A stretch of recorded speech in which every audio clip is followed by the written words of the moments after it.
तो आदाब, नमस्कार, गुड इवनिंग, सत श्री अकाल। एक बार फिर आप तमाम लोगों का स्वागत है क्राइम तक की कहानी के इस एपिसोड में। उम्मीद है पूरी फैमिली अच्छी होगी, अपना ख्याल रख रही होगी। आज की कहानी शुरू करूं उससे पहले मैं आपको बता दूं कि कुकू एफएम ऐप पर भी तमाम कहानियां आती हैं। आप अपने मनपसंद की कहानियां वहां पर भी जाकर सुन सकते हैं, कुकू एफएम ऐप पर। क्राइम तक फैमिली के लिए डिस्क्रिप्शन में लिंक दिया हुआ है, क्राइम 50। और तमाम ऐसी बहुत सारी कहानियों में एक कहानी है बुद्धाज ब्रेन, तो वो भी आप सुन सकते हैं, मज़ेदार कहानी है। और ऐसी ही तमाम दिलचस्प अलग अलग कहानियां भी हैं। तो ऐसी कहानियों को सुनने के लिए कुकू एफएम ऐप पर भी आप जाकर वहां कहानियां सुन सकते हैं। अब आते हैं आज की अपनी कहानी के ऊपर। बहुत सारी ऐसी कहानियां इसी क्राइम तक की सीरीज में आपको सुनाई है, जो कई बार लगता है कि पता नहीं ये कितना सच है कितना झूठ है, लेकिन फिर दिल नहीं मानता। सारे फैक्ट्स चेक करते हैं तो पता चलता है कि ये सारे सच हैं, क्योंकि कानूनी दस्तावेज में है, कहीं एफआईआर में है, कहीं अदालत में फैसलों के पन्नों में है। एक बहुत सारे लोग सवाल पूछते हैं कि सर क्या कोई परफेक्ट क्राइम हुआ है, परफेक्ट मर्डर हुआ है? तो इस दुनिया में अभी भी बहुत सारे ऐसे हैं जो अनसुलझे हैं। जब तक वो अनसुलझे हैं इसका मतलब है कि वो परफेक्ट एक क्राइम है। आज की कहानी एक परफेक्ट मर्डर की है, लेकिन ये कितना परफेक्ट है ये कहानी के आखिर में आपको बताऊंगा। कहानी सिंगापुर की है और ये कहानी अब से करीब 38 साल पहले की है। सिंगापुर में एक परिवार रहा करता था। इस परिवार का मुखिया था, उसका नाम था अयाकानु मरिथातु मुथु। तो नाम थोड़ा सा टेढ़ा है हम लोगों के हिसाब से, तो इसको मैं अयाकानु ही बोलूँगा। अयाकानु इसका पहला नेम है। तो अयाकानु उम्र करीब 34 साल थी और 83 की ये बात है, 1983। अयाकानु और उसकी पत्नी नगराता, ये दोनों सिंगापुर में रहा करते थे। 3 बच्चे थे इनके। परिवार खुशहाल था, हालांकि बहुत अमीर नहीं था, गरीब था। अयाकानु वहाँ के एक चर्च में केयर टेकर का काम करता था और उसी चर्च के करीब उसने एक छोटा सा कमरा ले रखा था जहाँ वो अपनी बीवी और 3 बच्चों के साथ रहा करता था। सब कुछ जिंदगी में ठीक चल रहा था, लेकिन फिर अचानक 18 दिसंबर 1983 को अयाकानु की वाइफ नगराता एक पुलिस स्टेशन में पहुंचती है 18 दिसंबर 1983 को। और ये पुलिस स्टेशन था सिंगापुर का जोचियाट पुलिस स्टेशन। तो जोचियाट पुलिस स्टेशन में पहुंचकर वो पुलिस से कहती है कि मेरा हस्बैंड, जिसका नाम अयाकानु है, उम्र 34 साल है, पिछले 6 दिनों से गायब है। अब पुलिस पहले तो कहती है कि 6 दिन से गायब है, आप रिपोर्ट लिखाने अब आई हैं। तो कहती है कि हाँ, वो कई बार उसने कहा था कि मैं थोड़ा शायद लौटने में देर होगी, पर 2-3 दिन में लौट आऊँगा, लेकिन अब 6 दिन हो गए तो मुझे फिक्र होने लगी, इसलिए मैं रिपोर्ट लिखाने आई। तो पुलिस ने फिर तफ्तीश की कि कहाँ गया, क्या गया। तो उसने कहा घर से कहकर गया था वो कैसीनो जा रहा है जुआ खेलने के लिए। अब पुलिस को पहले ये भी था 6 दिन के बाद रिपोर्ट लिखाने आई, लेकिन अब ड्यूटी भी थी। पुलिस ने गुमशुदगी की रिपोर्ट लिखी। रिपोर्ट लिखने के बाद पुलिस ने पूछताछ की, फिर अपने खबरियों को लगाया, तस्वीर दी अयाकानु की कि देखो कहीं आसपास में मिल जाए तो पता करना। अब खबरियों ने भी तस्वीरें ले ली। कुछ शुरुआती दिनों में इन्होंने ढूंढना शुरू भी किया, लेकिन वक्त बीता, गरीब परिवार था, पुलिस ने उतना ध्यान नहीं दिया। मुखबिर भी भूल गया, अपने नए केस में लग गया। धीरे धीरे वक्त बीतता जाता है। अयाकानु का कोई सुराग नहीं मिलता, ना अयाकानु मिलता है। हफ्ता महीना बीत जाता है, महीने के बाद साल बदल जाता है, लेकिन अयाकानु का कोई सुराग नहीं मिलता। अब 83 से 87 आ जाता है, 4 साल बीत गए और सिंगापुर में गायब 34 साल का एक नौजवान, उसका कोई सुराग नहीं। इन 34 सालों में कुछ वक्त तक उसकी बीवी नगराता ने पुलिस स्टेशन के चक्कर भी काटे अपने पति के बारे में, केस के बारे में अपडेट लेने के लिए, लेकिन कोई सुराग नहीं मिला। फिर धीरे धीरे उसने भी जाना बंद कर दिया पुलिस स्टेशन। बच्चे इधर बड़े हो रहे थे, 4 साल बीत गया। 4 साल के बाद 9 जनवरी 1987 अचानक एक वाकया होता है। अयाकानु के गायब होने के 4 साल के बाद 9 जनवरी 1987 को सिंगापुर में एक डिटेक्टिव थे जिनका नाम था अलग मगलाय। तो अलग मगलाय एक डिटेक्टिव जो वहां की पुलिस के लिए काम करते, उनके पेजर पे एक मैसेज आया। 1987 की बात है, उस वक्त मोबाइल शायद था नहीं, और याद है उस वक्त पेजर हुआ करता था जिस पे हम मैसेज एक दूसरे को दिया करते थे, छोटा सा, कमर में उसको लगा कर रखते थे बेल्ट वेल्ट के साथ। तो इस डिटेक्टिव को एक पेजर पे मैसेज आता है एक मुखबिर का, और वो मुखबिर कहता है कि मुझे आपसे मिलना है, एक बहुत इंपॉर्टेंट खबर हाथ लगी है और आपको ये केस बताना है। डिटेक्टिव कहता है कि ठीक है, तुम आ जाओ। इसके बाद उसका मुखबिर डिटेक्टिव के पास पहुंचता है। जाने के बाद जो कुछ वो बताता है, डिटेक्टिव पहले तो हंसता है, फिर कहता तुम पागल हो, नशे में हो, तुम वो बात बता रहे हो जिस पे मैं क्या दुनिया में कोई भी यकीन नहीं करेगा। पर वो कहता कि मैं जो भी कह रहा हूं उसकी हर लाइन सच है, आप माने ना माने, मुझे खुद यकीन नहीं हुआ, लेकिन मजबूरी है कि ये सच है, इसलिए आप तक ये पहुंचाऊं। डिटेक्टिव फिर भी तैयार नहीं था मानने को। अब क्यों नहीं था? उस मुखबिर ने डिटेक्टिव को जो कहानी सुनाई, वो कहानी ये थी कि उसके अपने सोर्स से ये पता चला है कि 1983 दिसंबर में एक शख्स जिसका नाम आया कानू था, उसका कत्ल हुआ, और यह कत्ल 3 लोगों ने किया। अब यहां तक खबर नॉर्मल थी, इसके आगे अब नॉर्मल शुरू है जो उसने डिटेक्टिव को बताया। तो उसने कहा कि दिसंबर का महीना था, 83 साल, आया कानू नाम के एक शख्स का कत्ल हुआ इसी सिंगापुर में, और 3 लोगों ने कत्ल किया। कत्ल करने के बाद लाश किसी के हाथ न लगे तो उन्होंने उसके बहुत ही छोटे और बारीक पीसेस किए, आया कानू के जितनी हड्डियां थी अलग अलग छोटे छोटे पॉलिथीन में उन्होंने भरा और अलग अलग इलाकों में ले जाकर फेंक दिया। और बाकी जो चीज़ें थी, जो पीसेस उन्होंने काटे, उसके बॉडी के लाश के टुकड़े किए, उसको एक बड़े से कढ़ाई में सब्जी के साथ बनाया, उसमें मसाले डाले, पानी डाला, और एक तरह से उसकी करी बना दी। इसके बाद उन्होंने चावल बनाया अलग, बहुत सारा। अब उस सब्जी की करी, जो कि आराम से 40-50 लोगों के हिसाब से बनाया गया, और चावल भी, राइस भी, फिर उसको छोटे छोटे पैकेट में इस खाने को पैक किया गया। और इन तमाम खानों को, जिसमें राइस और वो करी थी, जिसमें एक इंसान के अंगों को मिलाया गया, पकाया गया है, वो पूरे अपने नेबर, पड़ोसियों को उसने जाकर खिलाया कि आज ये ख़ास डिश है, आप लोग भी इसको खाइए। और कहते हैं कि पूरे पड़ोसियों ने तमाम वो खाना खाया। अब ये बात सुनकर कोई भी इंसान सकते में आएगा। सेम डिटेक्टिव के साथ ही हुआ जब उसके मुखबिर ने यह कहानी सुनाई। अब मुखबिर अपनी बात पे अड़ा हुआ था और उसने कहा कि मेरी हर लाइन, हर खबर सच है और इसमें कोई झूठ नहीं है। तो डिटेक्टिव के पास और कोई चारा नहीं था, उसने कहा ठीक है।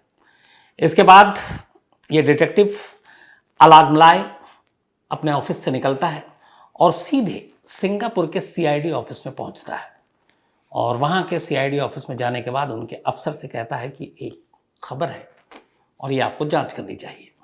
अब सीआईडी का अफसर पूछता है बताओ क्या है। अब डिटेक्टिव उसको सेम वही कहानी सुनाता है जो उसके मुखबिर ने उसको सुनाई थी।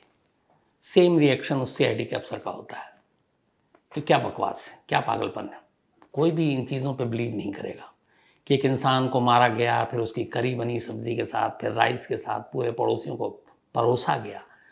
ये कैसे मुमकिन है, कोई इंसान कैसे कर सकता है? तो उसने कहा नहीं, ये मैं अपने मुखबिर को बरसों से मुझे खबर देता आ रहा है, मैं मानता हूँ कि उसने मजाक नहीं किया, ये सच है।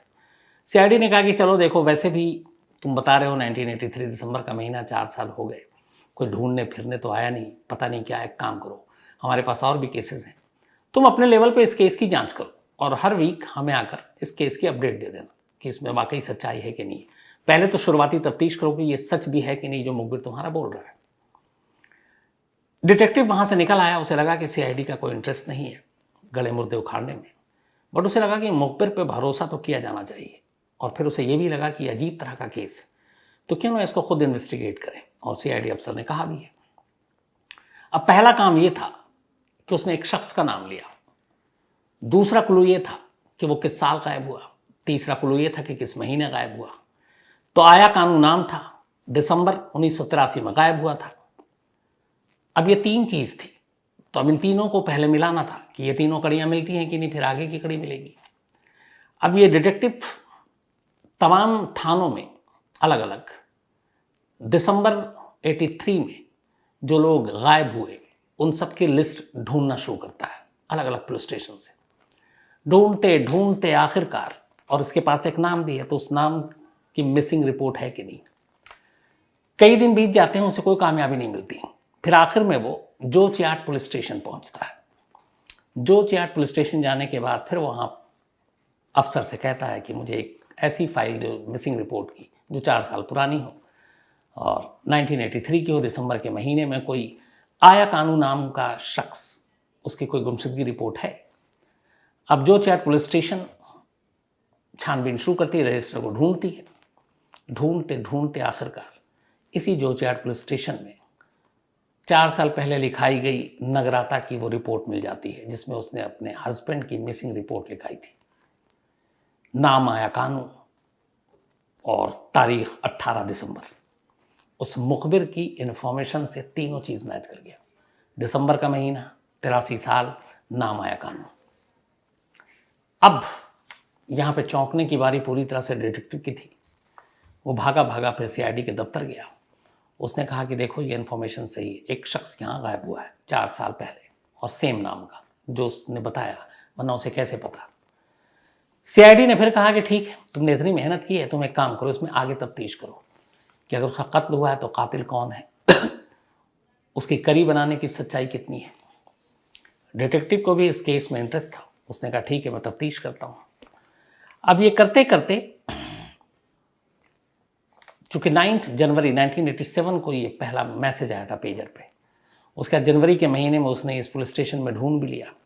पूरा फरवरी वो इन्वेस्टिगेशन में लगा रहा। तमाम पुलिस स्टेशन से जाकर फिर वो नगराता से मिला, उसकी वाइफ, चूँकि मिसिंग रिपोर्ट में उसका नाम था, उसकी फैमिली से बात की, नगराता से बात की, पड़ोसियों से बात की। करीब 30 लोगों को इंट्रोगेट किया इस जासूस यानी डिटेक्टिव ने, और करने के बाद फिर ये सीआईडी के उस अफसर के पास पहुंचता है। कहता है मैंने पूरे केस की जांच की और पूरे इन्वेस्टिगेशन को करने के बाद जो मेरी नज़र में है वो ये है कि इसमें कुछ लोग सस्पेक्टेड हैं, जिनको शक के घेरे में रखना चाहिए। अब उसने एक एक कर बताया। उसने कहा पहली, खुद आया कानू की वाइफ नगराता। सीआईडी अफसर ने पूछा वो क्यों? उसने कहा कि उसकी कुछ चीज़ें हैं जो शक पैदा करती हैं। पहली, 12 दिसंबर 1983 को आया कानू गायब हुआ। उसकी वाइफ ने 6 दिन तक इंतज़ार किया और 18 दिसंबर को जाकर रिपोर्ट लिखाई मिसिंग। 6 दिन तक वो क्यों इंतज़ार करती रही? दूसरी, उसने कहा कि अपनी रिपोर्ट में उसने लिखाया कि वो कैसीनो गया था जुआ खेलने के लिए, जबकि उसकी पूरी हालत माली जो थी वो बेहद गरीब था। उसके पास पैसे ही नहीं थे कि वो जुआ खेले, और जुआ खेलने की जाने की बात सच ही नहीं है।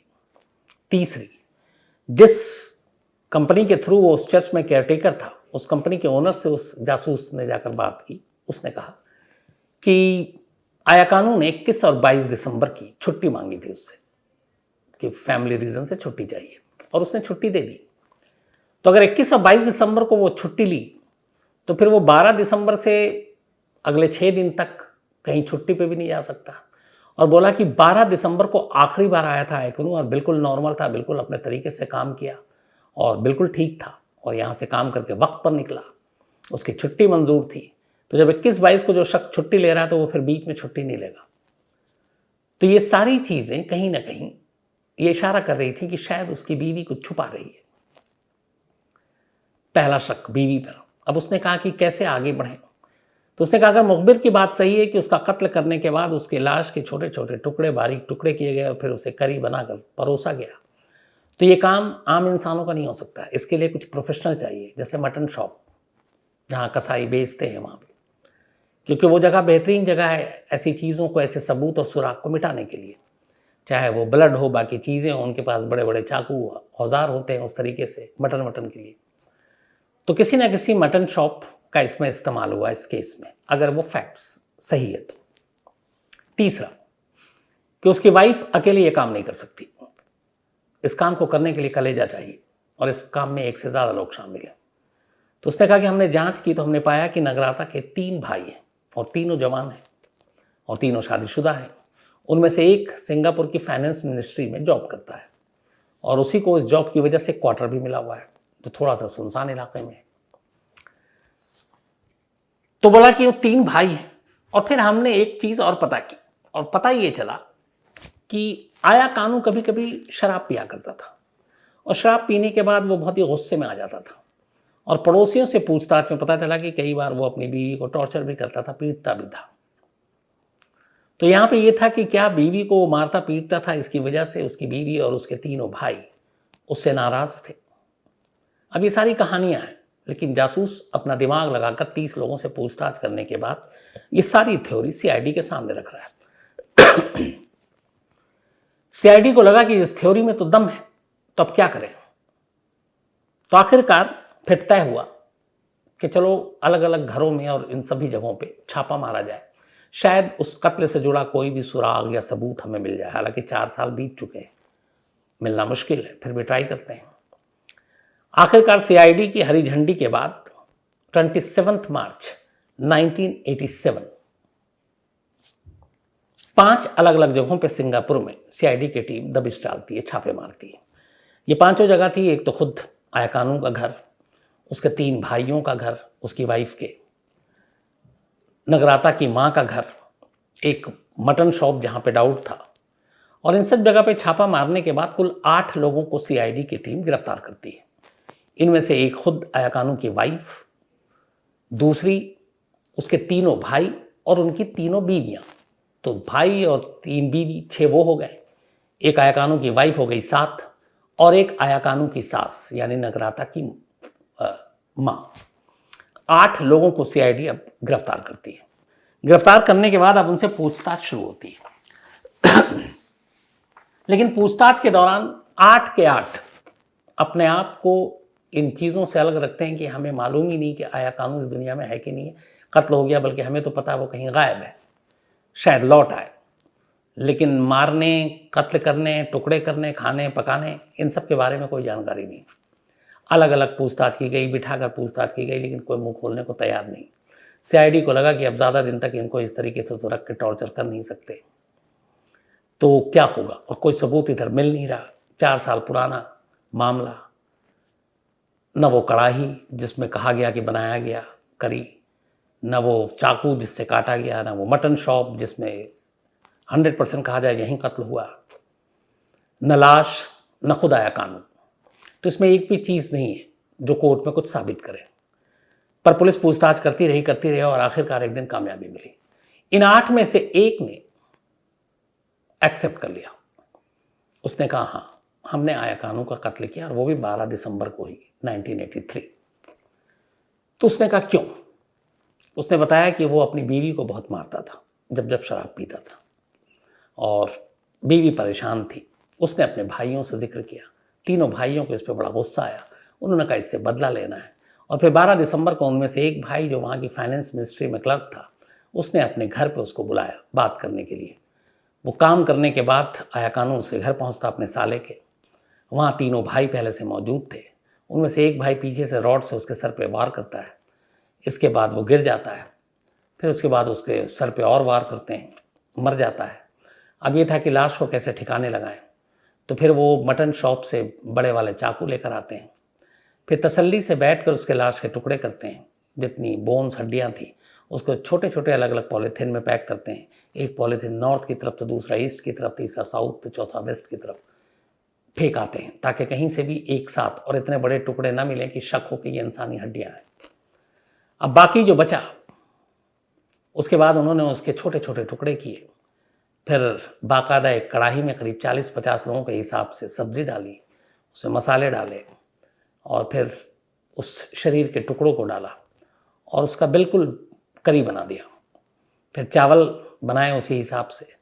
फिर खाने के छोटे छोटे पैकेट तैयार किए और पूरे पड़ोसियों की दावत कर दी। सबको कहा कि ये ख़ास करी है सभी के लिए, और सारे पड़ोसियों ने खाया। करीब 40 से 50, एग्जैक्ट तो नहीं, लेकिन कहते हैं 40 से 50 लोगों ने खाया। ये पूरी कहानी सुना दी। अब पुलिस को लगा कि चलो इकरार तो कर लिया एक ने, लेकिन काम पूरा नहीं हुआ था, क्योंकि ये पुलिस के सामने इकरार था। अदालत में तो फिर सबूत चाहिए, जैसे अपने यहाँ है। फिर भी पुलिस को लगा कि चलो इकरार हो गया है। पुलिस इसके बाद उनके बयान के आधार पर अगले 5 महीने तक और तफ्तीश करती रही, और 5 महीने के बाद 6 जून 1987 को पहली बार इन 8 को वहाँ की एक अदालत में पेश किया गया, चार्जशीट दायर करने के बाद। इस चार्जशीट में पुलिस ने तीनों भाइयों को मेन कातिल ठहराया क्योंकि उन्होंने ही कत्ल किया, और आया कानू की वाइफ और उसकी सास और तीनों भाइयों की पत्नियों को सबूत मिटाने का दोषी करार दिया पुलिस ने अपनी चार्जशीट में। अब ये चार्जशीट अदालत में पेश हुई, अदालत में बहस शुरू हुई, पुलिस ने अपनी कहानी रखी। जज भी हैरान कि ऐसा कैसे हो सकता है, लेकिन पूरी कहानी और दोनों तरफ से बहस सुनने के बाद जज ने कहा, वहाँ की सीआईडी जिन्होंने चार्जशीट दाखिल की, कि आपकी कहानी अच्छी है और कहानी में सब कुछ है, लेकिन अफसोस कि ये सिर्फ कहानी ही है, इसमें कहीं भी कोई सबूत नहीं है, न लाश है, न आलय कत्ल है जिससे कत्ल किया गया, न कोई ऐसी और चीज़ है जिससे पता चल सके कि वो शख्स को इस तरीके से मारा गया, न कोई चश्मदीद है जिसने कत्ल होते हुए देखा, न उन हड्डियों के टुकड़ों में से एक भी सैंपल आपने कलेक्ट किया जो अलग अलग उसने फेंके थे। तो ऐसी एक भी चीज़ नहीं है, लेकिन कहानी भरपूर है। तो सिर्फ कहानी के बलबूते पर हम इन लोगों को आपकी इस कहानी के आधार पर मुजरिम नहीं ठहरा सकते, न सज़ा दे सकते हैं। ये कहते हुए अदालत ने 8 को बरी करने का फैसला सुना दिया, लेकिन फिर सीआईडी ने वहाँ पे अदालत के सामने रिक्वेस्ट की। उसने कहा, ठीक है मिलॉर्ड, हमारे पास कहानी है, सबूत नहीं है, बट एक मदद कीजिए, इस केस को सॉल्व करना है और हमें पक्का यकीन है। उसने सिर्फ एक दलील दी कि अगर चलिए ये कत्ल नहीं हुआ तो आज 4 साल हो गए, आया कानू आज तक नहीं लौटा, कम से कम हमारी थ्योरी इतनी तो सही है कि वो इस दुनिया में नहीं है, वरना लौट कर आता। अदालत ने इस बात पे माना कि हाँ, ये इसमें आपके थोड़ा दम है। तो पुलिस ने रिक्वेस्ट की कि ठीक है, आप 8 में से इन 5 को छोड़ दीजिए, जो 5 महिलाएं, 3 भाई की 3 बीवियां, माँ और नगराता, आप इन्हें छोड़ दीजिए, पर ये 3 डायरेक्ट इन्होंने कत्ल किया, इनमें से एक ने एक्सेप्ट भी किया, अदालत में मुकर्रर हैं, और हम इनके ज़रिए फिर बाकी सबूत इकट्ठा करेंगे। अदालत ने उनकी इस फरियाद को मान लिया, 5 औरतों को रिहा कर दिया और इन 3 को पुलिस कस्टडी में भेज दिया। अब पुलिस इन 3 से पूछताछ करती रही। पूछताछ करने के बाद उनके बताए हुए जगहों ठिकानों पे तलाश करती रही, सबूत जोड़ने की कोशिश करती रही। वक्त बीतता गया, कुछ मिला नहीं। इस दौरान में फिर इन लोगों को जेल भेज दिया गया। करीब पूरी पूछताछ में जेल में ये 4 साल तक गुजार चुके थे, 87 से 91 आ गया, लेकिन कोई फ़ायदा नहीं हुआ। एक भी पुलिस के हाथ में सबूत नहीं लगा। न तो जिस कढ़ाई में बनाया गया वो बहुत पुराना, उसमें से कोई सबूत अब हासिल नहीं किया जा सकता था, ना वो हथियार मिला जिससे टुकड़े किए गए, न लाश मिली, न हड्डियाँ मिली, न खुद आया कानू जिंदा मिला। तो सिंगापुर पुलिस भी हताश निराश। इधर 91 साल 1991 आ गया, 4 साल बीत गए, ये लोग जेल में हैं, 3 भाई। इन्होंने एप्लीकेशन लगाई कोर्ट में कि मिलॉर्ड, हमें कब तक सिर्फ एक कहानी के बलबूते पे आप जेल के अंदर रखेंगे? अगर सबूत है तो हमें गुनहगार ठहराएं और नहीं है तो हमें आज़ाद करें। अदालत ने इस अर्जी पर पुलिस से सफाई मांगी। पुलिस के हाथ वैसे ही खाली थे जैसे 87 में थे। पुलिस ने कहा कि हम जानते हैं कि हमारी थ्योरी सही है, यही कहानी है, लेकिन सबूत नहीं है। अदालत ने कहा कि हम सिर्फ कहानियों पे फैसले नहीं सुना सकते, सबूत नहीं है तो इसका फ़ायदा जो है अक्यूज़ को मिलेगा। और ये कहते हुए 1991 में अदालत ने 3 भाइयों को बरी कर दिया। 4 साल उन्होंने जेल में काटे। बरी होने के बाद भी पुलिस उनके पीछे लगी रही, मुखबिरों के जरिए, कोई सुराग, कोई सबूत मिले, पर कोई फ़ायदा नहीं। 91 से 95 आ गया, 4 साल और बीत गए। अब धीरे धीरे लोग इस केस को भूलने लगे थे, वरना एक दौर था कि हर वक्त, हर दिन, हर अखबारों में, बाकी जगहों पे करी की स्टोरी, ये करी मर्डर जो है बहुत ही मतलब मशहूर, कुख्यात हो चुका था सिंगापुर का, बल्कि इंटरनेशनल मीडिया में ये खबरें छप रही थी, क्योंकि थी अजीब कि पूरे पड़ोसियों को आपने खिला डाला। तो 91 से 95 आ गया।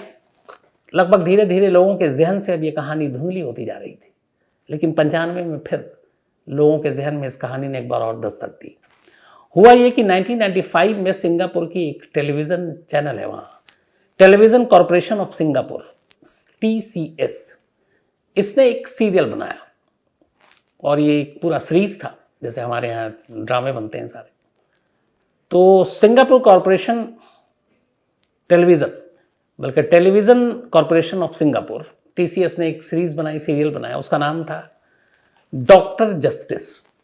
इत्तेफाक से जब ये सीरियल आया तो 87 की वो कहानी लोगों के जहन में एक बार फिर से ताज़ा हो गई, क्योंकि ये सीरियल इसी करी मैन के ऊपर था और ये सीरियल इसी आया कानू के कहानी के ऊपर था। और इसमें दिखाया गया कि एक शख्स कैसे गायब होता है, उसके बाद 3 उसके साले उसका कत्ल करते हैं, फिर उसकी करी बनाते हैं, फिर राइस के साथ पूरे मोहल्ले में बांटते हैं, सब खाता है और पुलिस जो है पकड़ती है लेकिन सबूत नहीं मिलता और वो सब छूट जाते हैं। हूबहू पूरी कहानी उठाकर इस न्यूज़ चैनल ने, इस टीवी चैनल ने प्रसारित कर दिया। अब जब ये आया तो लोगों के फिर से वो कहानी याद आ गई और ये सीरियल हिट भी हो रहा है। अब इत्तेफाक से इन तीनों भाइयों ने भी देखा ये सीरियल देखने के बाद उन्हें लगा कि ये तो हमारी वही कहानी है जिस पे हम जेल से निकल कर आ चुके हैं, बट उसमें हमें सीधे सीधे ये कल्प्रिट दिखा रहे हैं, गुनहगार दिखा रहे हैं। उन्होंने इस चैनल के खिलाफ कोर्ट में डिफेमेशन का केस दाखिल कर दिया और कहा कि ये हमारी अवमानना है क्योंकि अदालत हमें छोड़ चुकी है। लेकिन अदालत में बहस हुई, इसका अदालत ने कहा कि ठीक है, लेकिन इसमें आपका कहीं ऐसे डायरेक्ट नाम और वो नहीं जुड़ा हुआ है। वो एक कहानी थी जो रिकॉर्ड पर थी, अदालत में थी, पुलिस स्टेशन में थी, तो उसी को बेस बनाकर इन्होंने ये सब कुछ किया है। तो ये तीनों भाई ये डिफेमेशन का केस हार गए। लेकिन 1995 से आज 2022 हो गया, 38 साल हो चुके हैं। आया कानून 38 साल में आज भी लौट कर नहीं आया। तो सिंगापुर पुलिस की एक थ्योरी तो सही है, लगभग सही लगती है वो, ये कि अगर वो जिंदा होता तो पलट कर आता। 38 साल बाद भी वो नहीं आया तो इसका मतलब है कि पेजर पर उस मुखबिर ने जो खबर दी थी, जो कहानी दी थी, वो कहीं ना कहीं से सही है। उसके जिंदा होने की गुंजाइश कम है। और अगर वो जिंदा नहीं, उसका कत्ल हुआ है, तो फिर जो भी कातिल है वो आज़ाद है। यानी कातिल ने एक परफेक्ट मर्डर किया है, कम से कम आज की तारीख तक तो हम ये कह ही सकते हैं। तो ये थी कहानी, सिंगापुर की एक अजीब कहानी। अब कहानी ख़त्म करूं उससे पहले वही अपना सिलसिला। एक आज हमारी सीमा जी का बर्थडे है, हैप्पी बर्थडे सीमा जी। ये लॉस एंजलिस में है और संजीव भाई इनके हस्बैंड और इनके 2 बच्चे, बहुत ही अच्छे इंसान ये लोग, बड़े मिलनसार, और मेरी जब भी बात होती है एकदम अपनापन सही लगता है। तो ऊपर वाले से यही दुआ है सीमा जी, आप हमेशा अच्छी रहें, खुश रहें। और नवंबर में आप आ भी रही हैं तो आप मुलाकात होती है और संजीव भाई से भी होती है, और यूँ ही आप कहानियाँ सुनते रहे। हाँ, इन्होंने मुझसे ये भी कहा कि आजकल कहानी सुनाते हुए आप उदास दिखते हैं, तो ऐसा नहीं है, आपने कहा था इसलिए मैं आज मुस्कुरा कर आपको, हालांकि कहानियाँ ऐसी होती हैं कि उसमें मुस्कुराने की जगह ही नहीं बचती है। सारी दुख तकलीफ, आहें, गम, ट्रेजिडी, अब उसमें हंसने का मौका नहीं मिलता है। लेकिन हैप्पी बर्थडे सीमा जी। इसके अलावा आज प्रियंका यादव जी का भी जन्मदिन है, तो हैप्पी बर्थडे प्रियंका यादव जी। और अमित यादव जी ने भेजा, उनकी पत्नी है, तो एंजॉय कीजिए बर्थडे। गौरव पाल इटावा से हैं, आज इनका भी बर्थडे है, तो हैप्पी बर्थडे गौरव साहब। इसके अलावा प्राची का भी आज जन्मदिन है, हैप्पी बर्थडे प्राची। और पुरुषोत्तम चावड़ा जी ने भेजा, उनकी बिटिया है। मनोहर सिंह वाघेला, आज इनका भी बर्थडे है, तो हैप्पी बर्थडे मनोहर सिंह जी। और पीटा भाई लोखनोत्रा, इन्होंने भेजा है, लखनोत्रा बल्कि। साथ ही मिश्रवा जीतू भाई वंश, इनका भी आज जन्मदिन है, तो हैप्पी बर्थडे मिश्रवा। और विजय सेवरा ने भेजा है। वाजिद सईद का भी आज जन्मदिन है, तो हैप्पी बर्थडे वाजिद भाई, और लखनऊ से भेजा है इन्होंने। इसके अलावा प्रतिज्ञानी सोनी, इनका भी आज जन्मदिन है, तो हैप्पी बर्थडे प्रतिज्ञानी। और राम स्वरूप इंदौरिया ने भेजा है। अरबाज खान का भी आज जन्मदिन है, तो हैप्पी बर्थडे अरबाज, जयपुर से हैं ये। इसके अलावा अनिल कुमार शॉ, इनका भी आज जन्मदिन है, तो हैप्पी बर्थडे अनिल कुमार भाई। और सिमरन शाह इनके पिता हैं, इन्होंने भेजा है। और सिमरन जी के हस्बैंड काशीनाथ जी, इन्होंने भेजा है। साथ ही धर्मेंद्र खीचर, इनका भी आज जन्मदिन है, तो हैप्पी बर्थडे धर्मेंद्र भाई। और संजू खीचर ने भेजा है। इसके अलावा शुभांकर, 16 तारीख को इनका बर्थडे था, बल्कि है कल, तो लेकिन वक्त का कुछ हेर फेर है, तो एडवांस में हैप्पी बर्थडे शुभांकर साहब, बल्कि शुभांकर भाई। और ये लिप्सा ने भेजा है, इनके हस्बैंड है लिप्सा के, ये उड़ीसा के रहने वाले हैं दोनों, लेकिन फ़िलहाल साउथ अफ्रीका में हैं। And thank you so much Lipsa, आपके इस प्यार भरे मेल के लिए। और इन्होंने कहा कि साउथ अफ्रीका में भी बहुत सारे लोग हैं जो कहानियाँ सुनते हैं, तो थैंक यू, बस आप लोग सुनते रहें।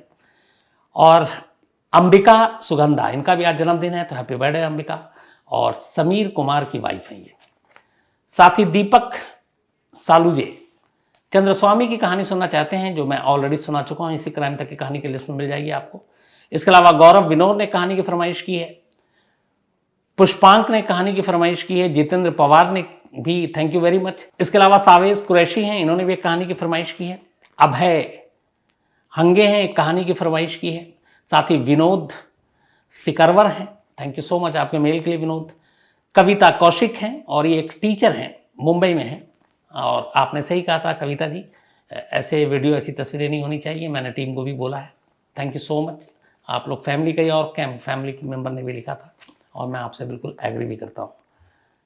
इसके अलावा प्रवीण कुमार सिंह हैं और इनका कहना था कि जैकलीन और ये सब जो सुकेश केस में पूछताछ चल रही है, अगर गिरफ्तार होती हैं तो ये तो विदेशी हैं। तो ऐसा कुछ नहीं, हमारे कानून के हिसाब से अगर भारत की धरती पर कोई जुर्म किया है तो जो भी सज़ा मिलेगी, हर देश का ये कानून होता है, उस देश में जिस जुर्म के लिए जो सज़ा तय है वो सज़ा उस देश के कानून के हिसाब से दिया जाएगा। चाहे आप अमेरिकन हो या कहीं और के हों, किसी भी दुनिया के देश के आप वासी हों, जहाँ जुर्म किया वहाँ का कानून क्या कहता है उस जुर्म के लिए सज़ा उसी हिसाब से तय होती है। प्रमार करण है और इजराइल से क्वीन एलिजाबेथ की कहानी सुनना चाहते हैं। कई और लोगों ने कहा तो मैं जल्दी सुनाता हूँ। और साथ ही आज हसरत नाज और गौहर अली, इनकी आज एनिवर्सरी है। तो हसरत और गौहर अली साहब, आप दोनों को बहुत बहुत मुबारक हो आपकी इस एनिवर्सरी के लिए। कहानी में आज इतना ही। अब आपसे मुलाकात होगी कल रात 9 बजे किसी नई कहानी के साथ। तब तक अपना ख्याल रखिएगा। Thank you very much.